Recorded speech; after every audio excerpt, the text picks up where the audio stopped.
Vamos a rezar un Ave María. Dios te salve María, llena eres de gracia, el Señor es contigo, bendita tú eres entre todas las mujeres, y bendito es el fruto de tu vientre Jesús. Santa María, Madre de Dios, ruega por nosotros pecadores, ahora y en la hora de nuestra muerte. Amén. Vamos allá.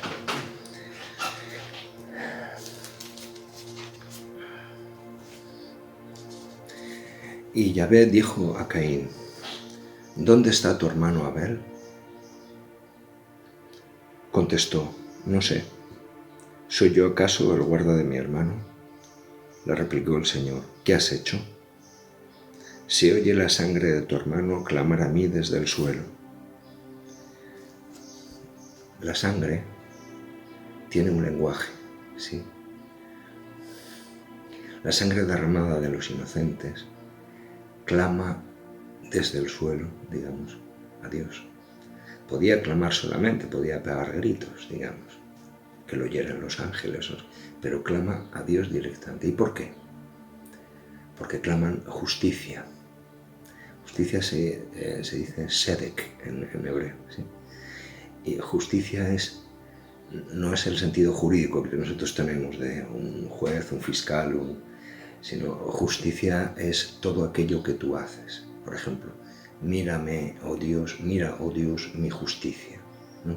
Mi justicia es todo lo que yo hago, ¿no? O la justicia de Dios es todo lo que Él hace. Eso es la justicia, ¿vale? Shadek, ¿vale? La justicia. Pues bien, aquí viene la maldición. Harir, maldito seas, lejos de este suelo que abrió su boca para recibir de tu mano la sangre de tu hermano, de tu mano la sangre de tu hermano. Aunque labres el suelo, no te dará más su fruto. Vagabundo y errante serás en la tierra. Entonces Caín dijo a Yahvé: mi culpa es demasiado grande para soportarla, es decir, que hoy me echas de este suelo y he de esconderme de tu presencia, convertido en vagabundo errante por la tierra, y cualquiera que me encuentre me matará. Respondióle Yahvé: al contrario, quien quiera que matare a Caín lo pagará 7 veces. Bien. Y Caín se fue a vivir al país de Nod. El país de Nod no existe. La palabra Nod significa errante. Y está más allá del jardín del Edén al oriente. Estaba el jardín del Edén al oriente, pues más allá todavía. ¿Para qué? Para que nadie le encuentre. Para que nadie le encuentre, ¿vale? Como dice, cualquiera que me encuentre me matará. Pero vamos a ver. Acaba de crear a Adán, Eva, muy bien. Caín y Abel. Abel lo ha matado. Luego quedan 3. ¿Cómo puedo decir cualquiera que me encuentre me matará si no hay nadie más? ¿Entendéis? Bueno, en el capítulo 5 del Génesis dice: fueron los días de Adán desde engendrar a Set 800 años y engendró hijos e hijas. O sea, que no era solamente Caín y Abel, después tuve un hijo que se llamó Set, más hijos e hijas. ¿Vale? Bien. ¿Y por qué le matará? Bien.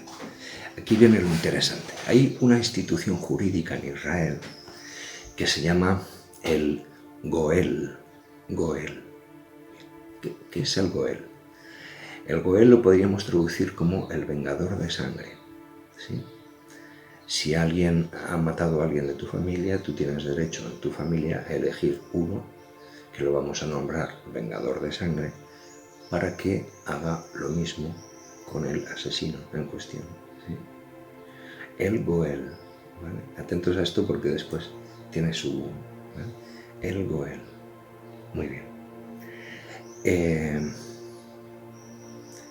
Sin embargo, Dios crea ciudades de refugio, digamos, para aquellos asesinos, digamos, que involuntariamente, por un accidente o por lo que sea, han causado la muerte de un ser humano, ¿vale?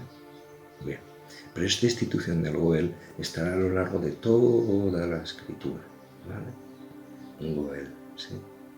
sé tú, Señor, mi vengador. ¿Sí?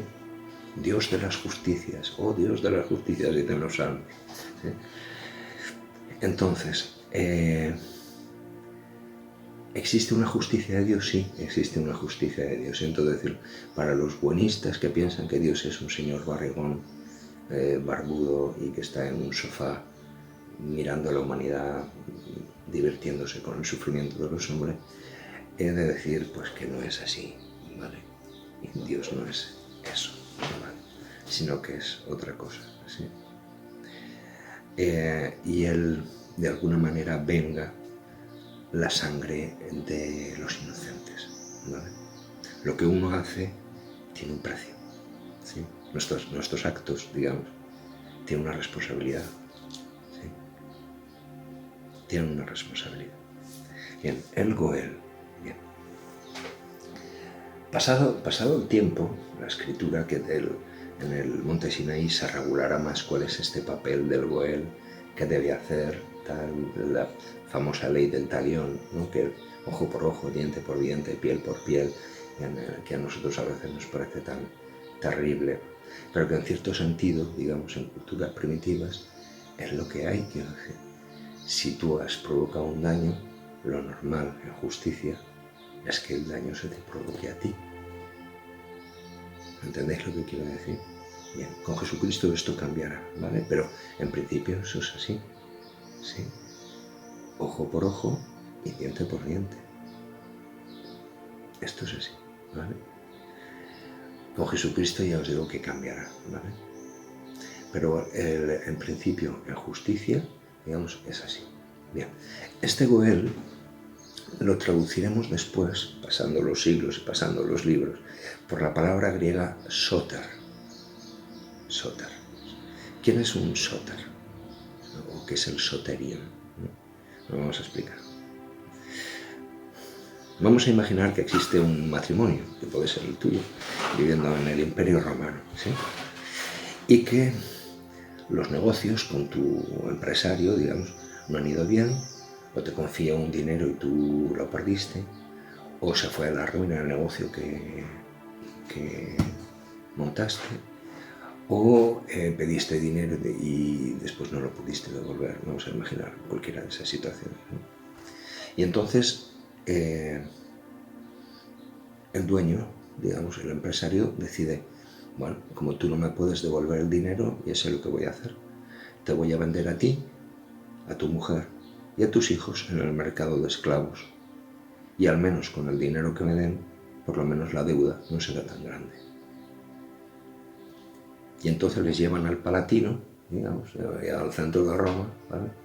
Desnudos y encadenados, para que la gente puje por cada uno de los miembros de la familia y paguen así lo que deben. Bien, bueno.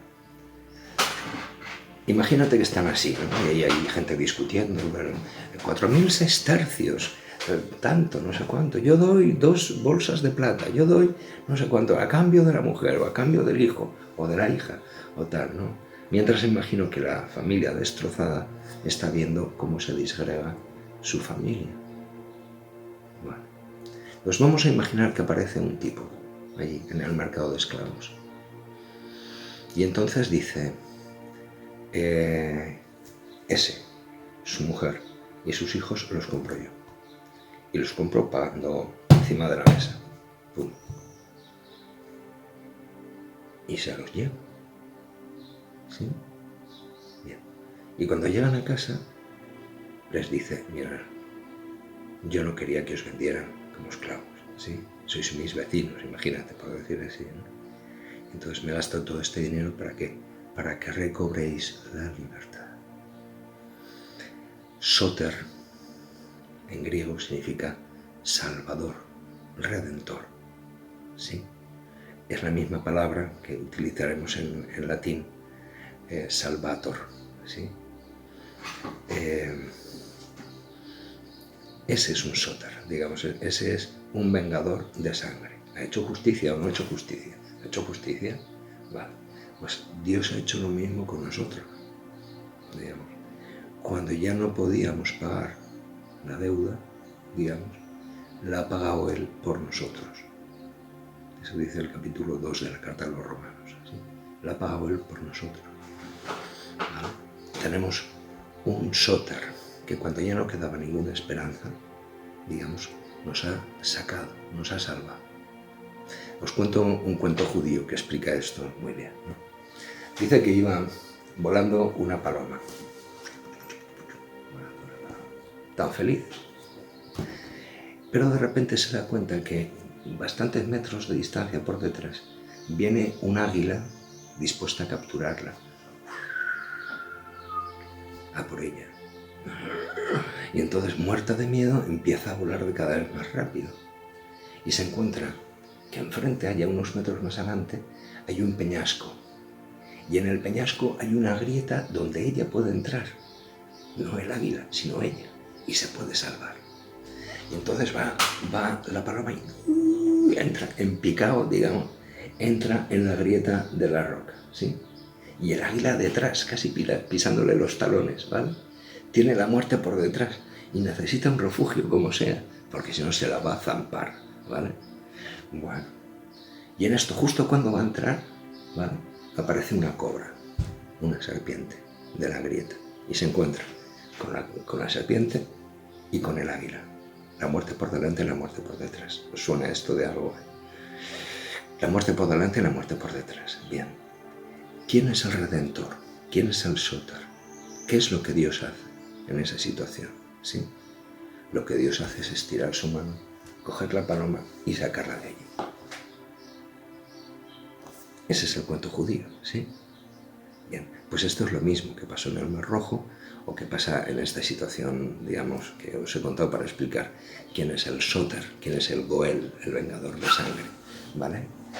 Bien, la cuestión es que al final Dios mismo se va a dar cuenta de que tanto los judíos por una parte como los gentiles, nosotros, los hijos de Jafet, por otra parte, hemos pecado y nuestras deudas.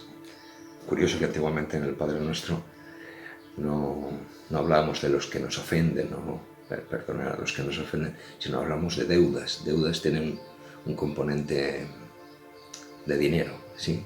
De dinero. Perdónanos nuestras deudas. Bien,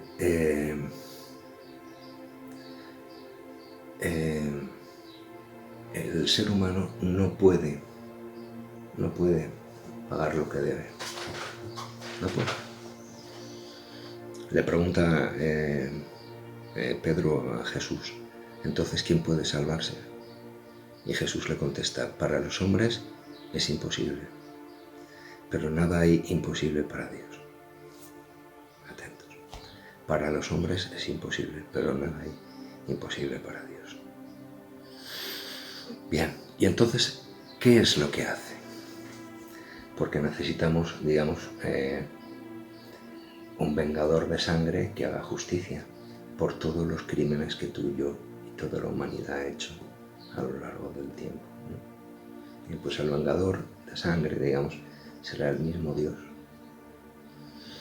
Y entregará a su Hijo Jesucristo. Y dice, eso es una burrada, pero ¿cómo puede decir que un padre entrega a su hijo por amor a unos cabroncetes que no han hecho más que pasar de Dios y pasar de todo? Y ya le han hecho de todo. ¿Cómo es posible eso? Os lo voy a explicar. En cierta ocasión, Dios le pide a Abraham que haga eso, que coja a su hijo y lo sacrifique, simplemente porque sí, por amor a mí, para que yo vea, no Dios, para que yo vea que tú me prefieres a mí antes que a tu propio hijo. ¿Vale? Y entonces Abraham va dispuesto del todo a cargarse a su hijo. Sí. Levanta el cuchillo y entonces un ángel le dice, detente Abraham. ¿Os acordáis de ese pasaje? ¿Vale?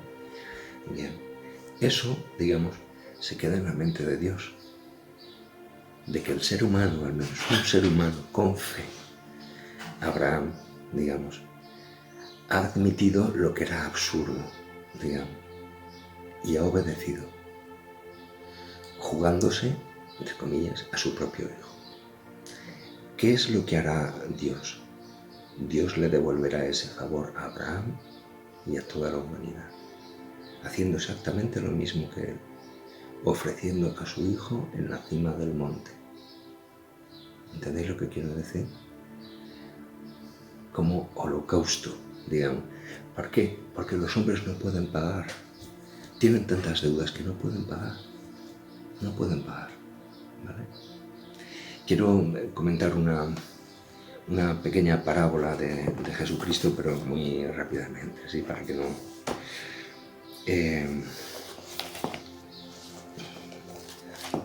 si la encuentro, y si no os la digo de memoria, ¿vale?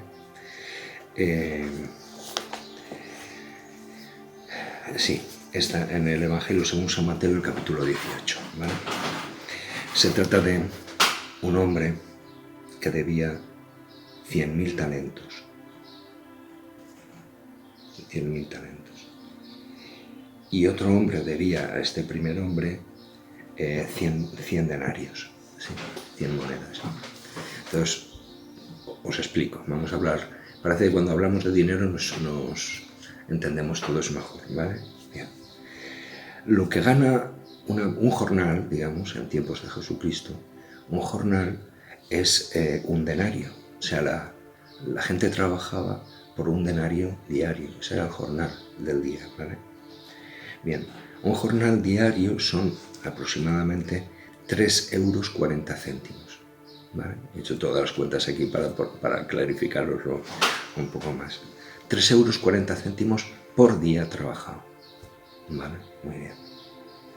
Si un tipo debe 100.000 talentos, significa que si el talento de plata, ¿sí?, tiene 34 kilos con 272 gramos, en lo que deberá exactamente al dueño, digamos, es 342 kilos con 720 gramos.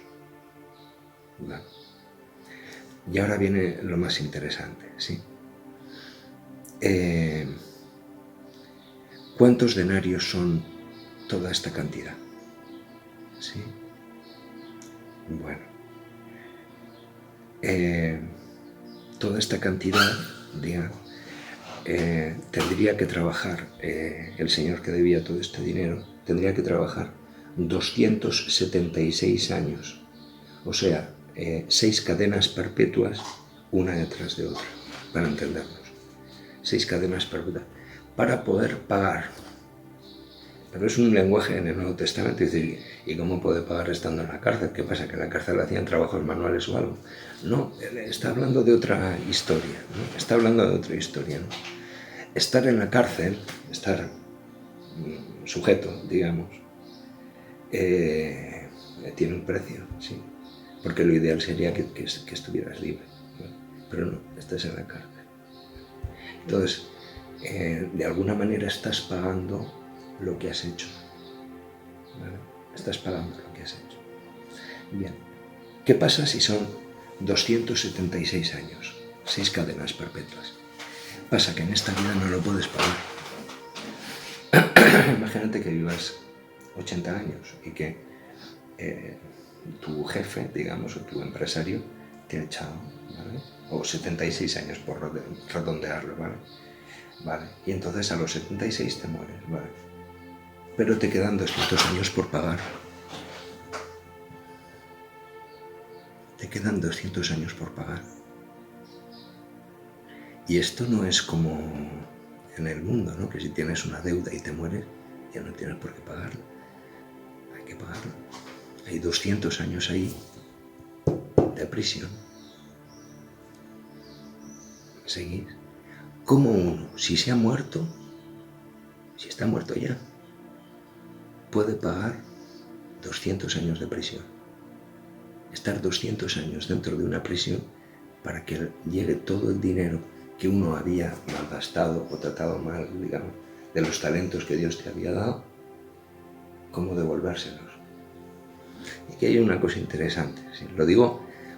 Esto lo digo todo así medio en clave, para que el que quiera entender, que entienda, ¿vale?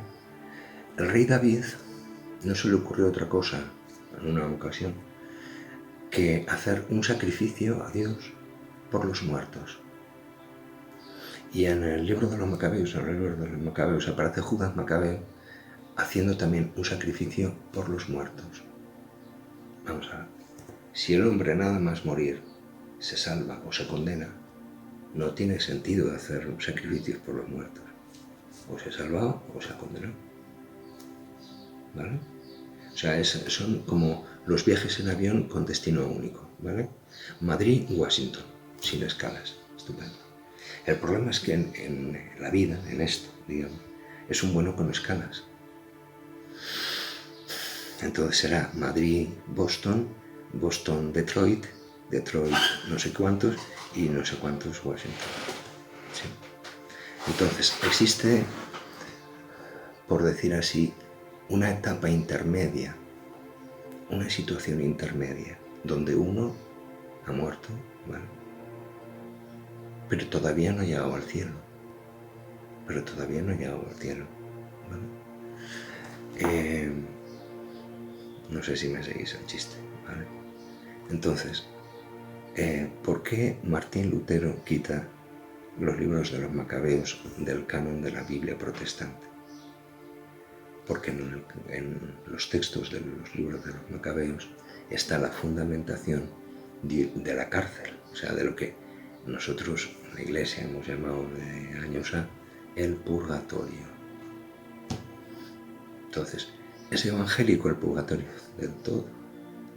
Porque al tipo que debía 100.000 talentos, le dice, te aseguro que no saldrás de allí hasta que no pagues el último céntimo. ¿Entiendes? O sea, es tajante, ¿eh? Te aseguro que no saldrás de allí. Y si me he muerto, continuarás. ¿Entiendes? Purgando. ¿Vale? Bueno, os cuento una pequeña anécdota, ¿vale? Y con esto casi termino. Perdón, hay una cosa, y es que el Señor le perdona, en la parábola de Jesucristo, el Señor le perdona toda esa duda tan grande, porque el otro se lo suplica, por favor, tal, ayúdame, tal, te prometo que todo te lo devolveré para arriba y para abajo. Y al salir se encuentra con un tipo que le debe 100 denarios. 100 denarios son 100 días trabajados, que sería digamos, haciendo los cambios de número, sería 340 euros. 340 euros. Lo estrangulaba, sí. Cuando el otro le debía millones y millones y millones y millones de euros. ¿Cómo, si yo te he perdonado a ti tanto, tú no le vas a perdonar esa miseria a ese otro? No tuve compasión de ti. ¿Por qué no has tenido tu compasión de ese? ¿Vale? Os cuento una pequeña historia. Había una vez un tipo que era un fraile, creo que era cartujo. Y entonces tenía la costumbre de celebrar por la mañana la misa con un ayudante, digamos. Entonces, cuando terminaba de celebrar la misa, el ayudante venía y celebraba la misa él y el otro le ayudaba. ¿Vale? Muy bien. Total que ocurrió que el ayudante de este fraile murió, falleció. Y el fraile soñó con él por la noche y en el sueño el otro le pedía, haz misas por mí, haz misas por mí. Y entonces empezó a hacer una misa, 2, 3, cada día hacía una, 4, 5, 6, 7, 8, hasta 30. Cuando llegó a 30, volvió a soñar el fraile, ¿no?, con su amigo. Y su amigo ya estaba envuelto en luz, digamos, en el sueño. Y le decía, no hace falta que reces más misas por mí, ¿vale? Bueno, ese fraile, el fraile que le pasó todo esto, ¿sí?, que hizo las 30 misas, con el tiempo llegó a ser Papa de Roma, con el nombre de Gregorio, ¿vale? Bien, pues existen lo que se llaman las misas gregorianas, ¿sí?, porque por los muertos no podemos hacer otra cosa. Las indulgencias plenarias, digamos, ¿Sirven para qué? Para acortar la pena en la cárcel. Si es que alguno está en la cárcel. ¿Sí? Si no tiene 200 años, le consigues una indulgencia plenaria, pues la cosa va muy bien, ¿no? O si haces una misa gregoriana, pues mucho mejor, ¿vale? Bien, entonces, volvemos al principio, ¿vale? Existe un Goel, existe un Soter o un Salvator, ¿sí? Que resulta que nos quiere tanto que se ha ofrecido a sí mismo en el ara de la cruz, digamos, para que tú y yo seamos libres, ¿vale? Para que tú y yo seamos libres. Aun siendo así, aun estando libres, está la posibilidad de que seas condenado por tus pecados a 200 años de cárcel, al purgatorio. Pero esos 200 años se pueden reducir, ¿vale? No sé si me pilláis, no me pilláis o cómo va la cosa, pero la historia que quería contar era esta, ¿vale? 6 cadenas perpetuas seguidas. Eso es lo mismo que más da que sean 6, que sean 16. Porque a fin de cuentas son como 16 vidas seguidas. Esperando. Esperando porque uno no ha querido hacer caso. Mira que las iglesias están llenas de confesionarios, ¿eh? Vacíos, pero están llenas de confesionarios. Y no aprendemos. No aprendemos. No aprendemos. Si el perdón está ahí, al alcance de la mano. Si Dios es rico en perdón y en misericordia. Si le perdonó 100.000 talentos a este cabrón, con perdón, ¿vale? Pues si eso se lo perdonó a este, a ti y a mí nos puede perdonar también. Y nosotros podemos perdonar a los que nos hayan ofendido, o los que tengan a nuestros deudores, decíamos, ¿vale? Bien, entonces, el Goel, importante, muy importante, para poder entender toda la ruta, digamos, de la salvación, ¿vale? Un vengador de sangre que al final no mata al asesino, sino que se deja matar por el asesino para que el asesino sea inocente y el culpable. Tela, ¿vale? Bueno, pues os dejo por ahí, ¿vale? Nos vemos otro día, si queréis. Un abrazo muy fuerte.